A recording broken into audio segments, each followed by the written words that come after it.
Hey, welcome. This is Dave Anderson, Helicool's Helipad, and today we're going to be discussing several things, but basically the end of the conversation will determine what kind of light source, tactical light source, should you be using at night. Now, you're going to learn a lot more about things than just that, but that is the basis for this video. But first, to add a little bit of credibility to myself so that you're not just watching, hey, this is something I saw on the internet and I totally believe it.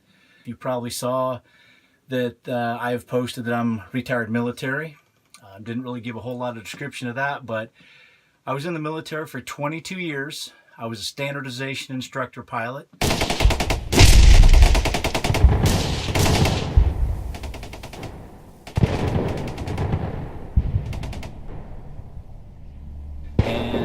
Regional standardization instructor pilot, so I took care of everything from the Mississippi west to out to Hawaii, Alaska, and somehow or another else I had Puerto Rico. But I was a DES designee, so I would be given check rides to other standardization instructor pilots throughout all of these states. I was also named Instructor Pilot of the Year at Fort Rucker in 2000. And there's probably, I don't know, 1,000, 1,500 instructor pilots there. That is the home of Army Aviation, Center of Excellence, if you didn't know that. And I've got probably 7,500 hours of flight time, turbine helicopter flight time, and just a little over half of that is flying at night. So I know a little bit about tactics, I know about night, I know about vision and how it works and what is tactical and what is not tactical. So there's my credentials. Retired W4, and I think I know a little bit about what I'm talking. So this is not just some kind of, this is what I saw on the internet. This is real life actual stuff that I used to teach when I was an instructor pilot. So in order to start talking about what tactical light is best, we first need to discuss about what human nature is like and what we see and what we don't see. Because obviously if we want to be tactical, we're not necessarily talking about tactics from a deer or elk or something that we're hunting, but other humans. So first thing we need to talk about is the human eye. So here is a picture of the human eye. And what we have here, this is a top view. The nose would be, let's say, right here, because the optic nerve goes into the center towards the brain. But we have the cornea, which has vitreous humor in this section here and aqueous humor in this section here. We have the lens, which is right behind the cornea, let's see, let's use a different color here. We have, this is the colored portion of the eye. It's called the iris. And of course that anatomical hole in the eye there is called the pupil. We have these muscles that are attached all the way around the cornea, or I'm sorry, the lens, and that is a sphincter type muscle, so it is a circular muscle. It goes all the way around it, and it squeezes and it relaxes, so contracts and squeezes just like a sphincter muscle does, and that is what focuses light onto the back of the retinal wall. The back of the retinal wall, we have your peripheral retina, and then we also have within here, it's called the fovea, and inside the fovea we have the fovea centralis and the parafovea. This is about 2.5 degrees. This is about 5 to 10 degrees. And that is responsible for our night blind spot because that's made up almost entirely of cones. and cones are inactive under low light levels. We're using our rods. And that's why we have, at nighttime, we have to look off center at least 10 degrees so that whatever object that we're trying to spot is shined onto the peripheral retina, which is where all the rods are. Now at nighttime, when you start to dark adapt, your pupil increases in size because your iris is also a sphincter type muscle. It opens up wider so that more light can come back into the eye. And when that happens, your lens goes to a natural resting point called a dark focus. And that is just a natural occurrence of dark adaptation. When it goes into a dark focus, you naturally become myopic. That's also called night myopia. So you can see things pretty far away, but you cannot see things very close up.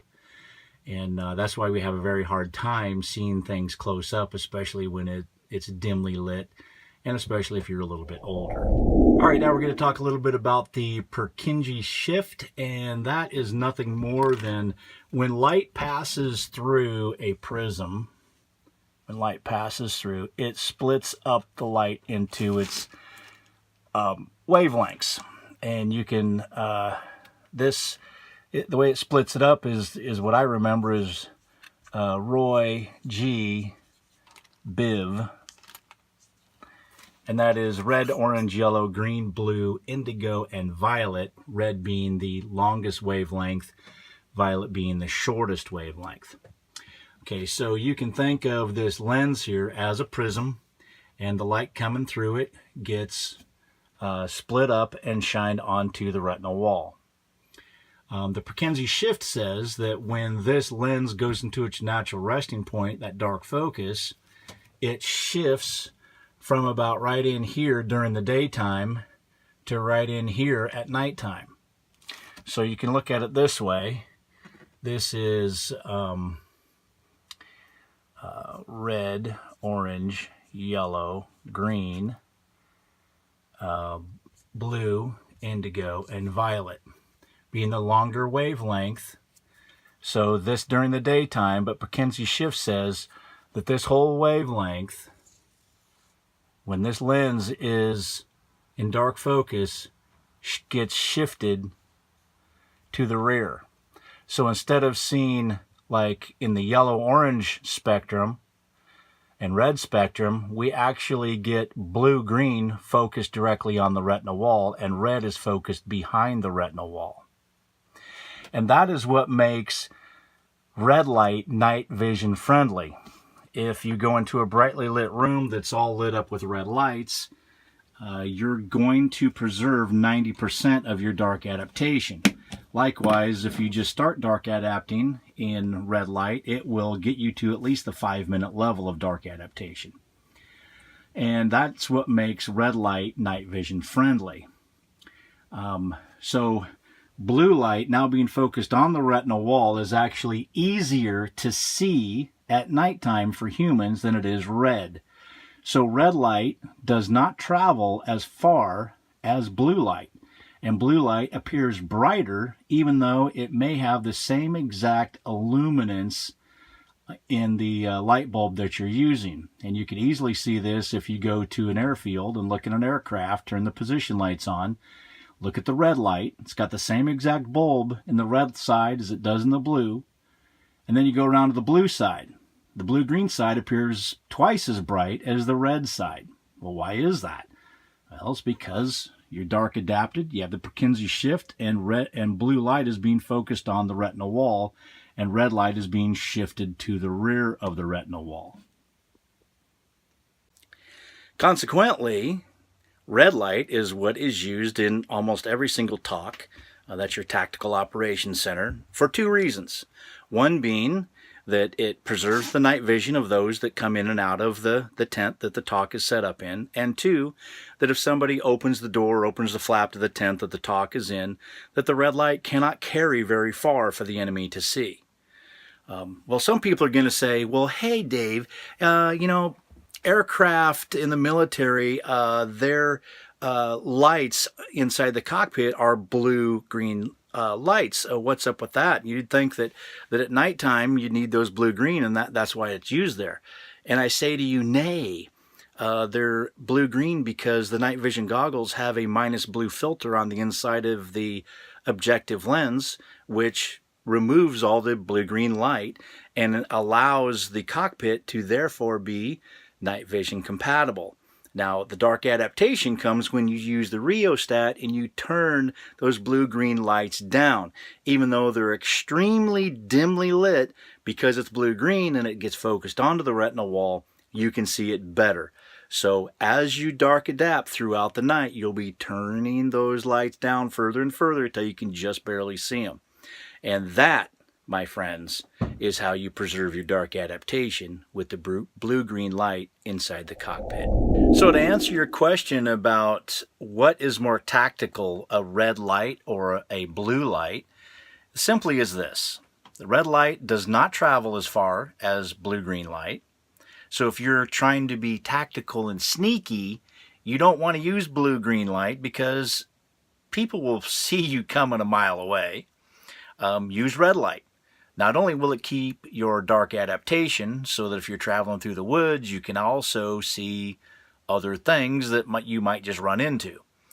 But if you're trying to see further, then blue-green light is really what you want to use, because if you're illuminating an area with blue-green light, you can see things a whole lot better than you can with red light, because, well, blue-green light is being reflected off of those surfaces back onto the retinal wall, and being that blue-green is focused directly on it, due to dark adaptation, you're going to see it a whole lot better than if you use red light. Tactics, red light, not blue-green. Don't listen to the knuckleheads on the internet. They're just spewing garbage. It's the internet. You can't believe it. But hey, this is on the internet too. But I gave you some keywords that you can look up, scientifically proven, that you can take to the bank and Google it. Look it up for yourself. Don't just trust me. Google it and be sure of it. Hey, if you don't mind commenting and seeing other videos like this, please ask. Tell me what you want to see. You want to see more stuff on dark adaptation, tactics, night vision goggles, scanning at nighttime? Trust me, I have done it. I have been there. I have taught students. I've flown at the schoolhouse night vision goggles for almost 7 years straight. Racked up thousands and thousands of hours of night vision goggle time and flying at nights. I've done auto rotations from 1,000 feet to the ground with the power cut on the helicopter thousands of times. If you want to talk tactics, you need to talk to somebody who's been in the military, and not just for 1 or 2 years, but somebody who was a subject matter expert in their field and can back it up with references. Until next time, subscribe, make a comment, have a great day.